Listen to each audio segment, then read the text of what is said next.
Hi friends, welcome to cook to easy. ఈరోజు మనం చూడబోతున్న recipe అటుకులతో మంచి స్నాక్స్ రెసిపీ అండి. మిక్చర్ ఎలా చేయాలనేది చూడబోతున్నాం. చాలా ఈజీగా చేసుకోవచ్చు. రండి ఎలా చేస్తామనేది చూస్తాం. గట్టి అటుకులు 3 కప్పులు తీసుకోవాలండి. నేనైతే ఇక్కడ రెడ్ అటుకులు ఉంది కాబట్టి అది తీసుకున్నాను.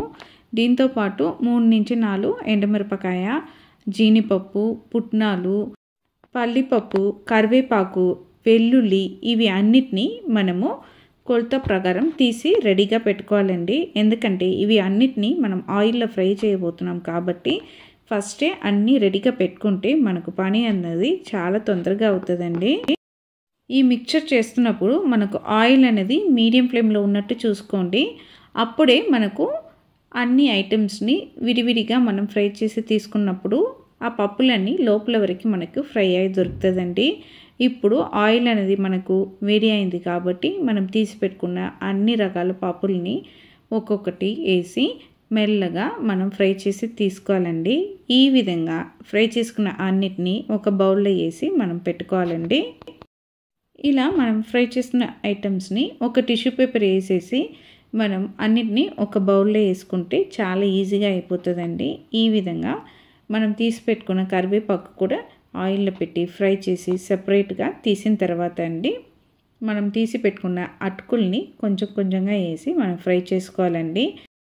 మనం తీసి పెట్టుకున్న అటుకుల్ని కొంచెం కొంచెం ఆయిల్ వేసి ఫ్రై చేసుకోవాలండి. అటుకులు అనేది చాలా తొందరగా ఫ్రై అయిపోతుంది. మనం ఈ రెసిపీకి వాడుతున్న అటుకులు థిక్ అటుకులు అండి. అప్పుడే మనకు మిక్చర్ అనేది క్రిస్పీగా దొరుకుతుంది.